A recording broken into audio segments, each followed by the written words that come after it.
قال یا آدم انبئہم باسمائہم، اللہ نے فرمایا کہ آدم ان کو بتاؤ ان کے نام۔ فلما انباہم باسمائہم، تو جب انہوں نے بتا دیے ان کو فرشتوں کو ان کے نام، قال الم اقل لکم انی اعلم غیب السماوات والارض، تو اللہ نے فرمایا کہ میں نے کہا نہیں تھا کہ میں جانتا ہوں آسمانوں اور زمین کی تمام غائب چیزوں کو جو تمہاری نگاہوں سے بھی اوجھل ہے، غیب، میں ہر شے کا جاننے والا ہوں۔ وَأَعْلَمُ مَا تُبْدُونَ وَمَا كُنْتُمْ تَكْتُمُونَ، اور میں جانتا ہوں جو کچھ تم ظاہر کر رہے تھے اور جو کچھ تم چھپا رہے تھے۔ چھپانے میں محسوس ہوتا ہے کہ ان کی خواہش یہ تھی کہ خلافت ہمیں ملے، ہم خدام ادب ہیں، ہر وقت تسبیح و تحمید اور تقدیس میں مصروف ہیں، جو حکم ملتا ہے بجا لاتے ہیں، تو یہ خلافت کسی اور مخلوق کو کیوں ملے؟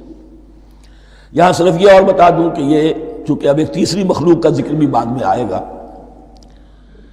3 صاحب تشخص مخلوقات ہیں اللہ کی، صاحب تشخص، صاحب شعور، جن میں میں کا شعور ہے، انا، میں۔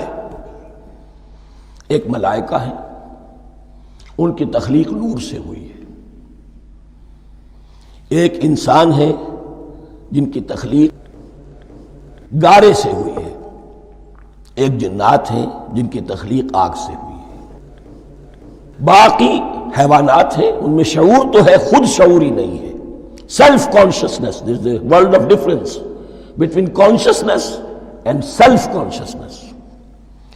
انسان جب دیکھتا ہے تو اس کو یہ بھی معلوم ہے میں دیکھ رہا ہوں، کتا بلہ دیکھتا ہے اسے یہ اندازہ نہیں ہوتا کہ میں دیکھ رہا ہوں، دیکھنے کا ایک نتیجہ ہے جو نکل آتا ہے، لیکن میں کا وجود نہیں ہے۔ یہ انا، سیلف، ایگو، یہ انسان میں ہے، جنات میں ہے، شعور میں، اور فرشتوں میں ہے۔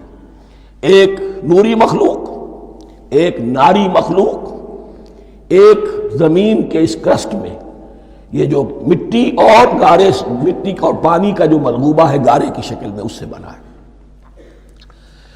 قال یا آدم انبئہم باسمائہم فلما انباہم باسمائہم قال الم اقل لکم انی اعلم غیب السماوات والارض واعلم ما تبدون وما کنتم تکتمون وَإِذْ قُلْنَا لِلْمَلَائِكَةِ اسْجُدُوا لِآدَمَ فَسَجَدُوا إِلَّا إِبْلِيسَ، اور یاد کرو جب کہ ہم نے کہا فرشتوں سے سجدہ کرو سب کے سب آدم کو، جھک جاؤ آدم کے سامنے، فسجدوا، ان سب نے سجدہ کیا، الا ابلیس، سوائے ابلیس کے۔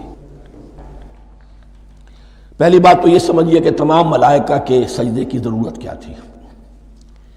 کیا یہ صرف تعظیماً تھا؟ اور تعظیماً اگر تھا تو کیا آدم خاکی کی تعظیم تھی یا کسی اور شے کی تعظیم تھی؟ مکی صورتوں میں یہ بات 2 جگہ واضح کی گئی ہے۔ فَإِذَا سَوَّيْتُهُ وَنَفَخْتُ فِيهِ مِن رُوحِي فَقَعُوا لَهُ سَاجِدِينَ، جب میں اس آدم کی تخلیق مکمل کر لوں اور اس میں اپنی روح میں سے پھونک دوں، تب گر پڑنا اس کے سامنے سجدے میں۔ تعظیم اگر ہے تو آدم خاکی کی نہیں ہے، اس کے اندر جو ڈیوائن ایلیمنٹ ہے، جو ڈیوائن سپارک ہے، جو روح ربانی ہے، میری روح، اس کی ہے۔ اور نمبر 2، اس کی حکمت کیا ہے، علت کیا ہے، غرض و غایت کیا ہے؟ جیسا کہ میں نے عرض کیا، اس کائنات کی اس حکومت کے کارندے تو وہ ہیں، خلیفہ بنایا جا رہا انسان کو، جب تک یہ ساری سول سروس اس کے تابع نہ ہو خلافت کیسے کرے گا؟ دیکھیے میں جانا چاہتا ہوں، چوری کرنے کے لیے جانا چاہتا ہوں، راستے میں کتنے فیکٹرز ہوں گے، کتنے فزیکل فینومینا ہوں گے، میں چلنا چاہتا ہوں، میں زمین کو دھکیلتا ہوں، زمین مجھے دھکیلتی ہے، زمین مجھے نہ دھکیلے تو میں کیسے چلوں گا؟ یہ پوری کائنات جو ہے، یہ جب ہم کوئی ارادہ کرتے ہیں اور کوئی فعل کرتے ہیں تو اس فعل کے پورے ہونے میں، اس کے ظہور میں نہ معلوم کون کون سے ایلیمنٹس ہیں، کون کون سی فورسز آف دی نیچر ہیں جو ہمارے ساتھ موافقت کرتی ہے تو ہم وہ کام کر سکتے ہیں، اور ان سب پر فرشتے مامور ہیں، ہر ایک کی اپنی ڈومین ہے۔ اگر وہ تابع نہ ہوں تو خلافت کی کوئی معنی نہیں۔ خلافت دی گئی ہے، یہ ادھر جانا چاہتا ہے جانے دو، یہ نماز کے لیے مسجد میں جانا چاہتا ہے، جانے دو، یہ چوری کے لیے نکلا ہے، نکلنے دو، اس لیے کہ اس کو جو اختیار دیا گیا ہے، اس کے اختیار کے استعمال میں یہ تمام جو قوتیں ہیں وہ اس کے ساتھ موافقت کرتی ہیں، تب اس کا کوئی ارادہ وہ اچھا ہو یا برا وہ پایہ تکمیل کو پہنچ سکتا ہے۔ یہ گویا کہ سبارڈینیشن اس کے لیے سمبل کہ تمام فرشتوں کو جھکا دیا گیا۔ البتہ اس آیت میں ایک مغالطہ پیدا ہوتا ہے، الا ابلیس، سوائے ابلیس کے۔ مغالطہ یہ پیدا ہوتا ہے کہ شاید وہ بھی فرشتہ تھا، اس لیے کہ حکم تو فرشتوں کو دیا گیا تھا۔ پھر نوٹ کیجئے اس سے پہلے، بہت پہلے سورہ کہف نازل ہو چکی ہے، اور سورہ کہف میں فرما دیا گیا ہے کان من الجن ففسق عن امر ربی، وہ جن تھا پس اس نے سرکشی کی اپنے رب کے حکم سے۔ فرشتے کی شان یہ نہیں ہے، وہ اللہ کے کسی حکم کی سرتابی نہیں کرتا۔ لا یعصون اللہ ما امرہم ویفعلون ما یؤمرون، وہ اللہ کے کسی حکم کی نافرمانی نہیں کرتے اور جو حکم ملتا ہے بجا لاتے۔ یہ جنات کے اندر اختیار تھا، جیسے اختیار انسانوں کو دیا گیا ہے۔ جنات میں نیک بھی ہیں، بد بھی ہیں، اعلیٰ بھی ہیں، ادنا بھی ہیں، جیسے انسانوں میں۔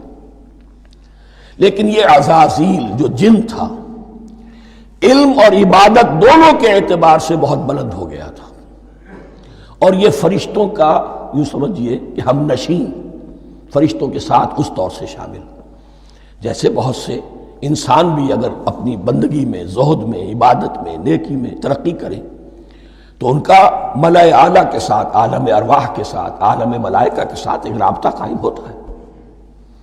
اسی طریقے سے وہ جو عزازیل تھا، جن ہونے کے باوجود اپنی نیکی، عبادت، پارسائی اور اپنے علم میں فرشتوں سے بہت آگے تھا، اس لیے معلم الملکوت کی شکل اختیار کر چکا تھا۔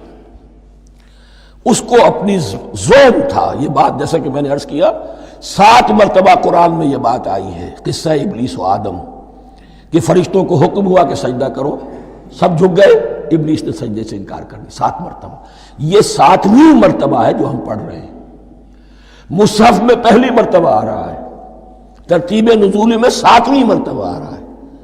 یہ آدم و ابلیس کا قصہ اس سے آگے سورہ اعراف میں آئے گا، پھر سورہ ہجر میں آئے گا، سورہ بنی اسرائیل میں آئے گا، سورہ کہف میں آئے گا، سورہ طٰہٰ میں آئے گا، سورہ صاد میں آئے گا، 6 مرتبہ مکی قرآن میں، 1 مرتبہ یہاں۔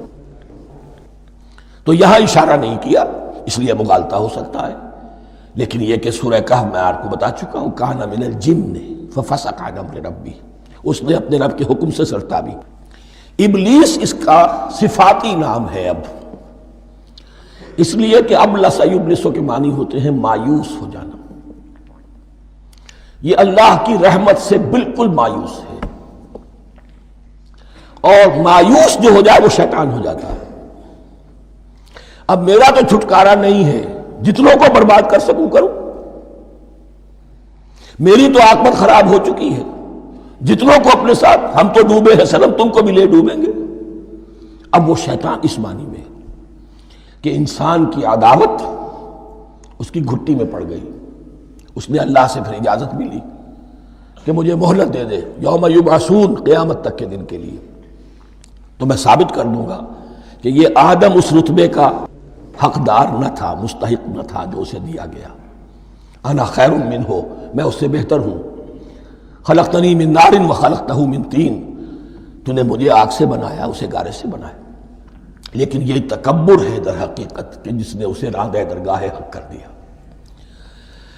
وَإِذْ قُلْنَا لِلْمَلَائِكَةِ اسْجُدُوا لِآدَمَ فَسَجَدُوا إِلَّا إِبْلِيسَ أَبَىٰ وَاسْتَكْبَرَ، ابا اس نے انکار کیا، واستکبر اور تکبر کیا، استکبار کیا، وَكَانَ مِنَ الْكَافِرِينَ۔ کانا عربی زبان میں 2 طرح کا ہوتا ہے، تامہ، ناقصہ۔ ایک معنی یہ ہو سکتے ہیں کہ ہو گیا، اب اپنے اس استکبار اور انکار کی وجہ سے کانا من الکافرین، وہ کافروں میں سے ہو گیا۔ ایک کانا تامہ ہوتا تھا ہی کافروں میں سے، یعنی اس کے اندر سرکشی چھپی ہوئی تھی، اب ظاہر ہو گئی۔ یہ معاملہ ہوتا ہے، کسی شخص کی بدنیتی اس کے اوپر پردے پڑے رہتے ہیں نیکی کے، زہد کے، کسی خاص وقت میں آ کر وہ ننگا ہو جاتا ہے۔ اور جو اس کے اندر تھا اصل اس کی حقیقت وہ سامنے آ جاتی، اس کا امکان ہے۔ تو دونوں معنی اس کے ہو سکتے ہیں۔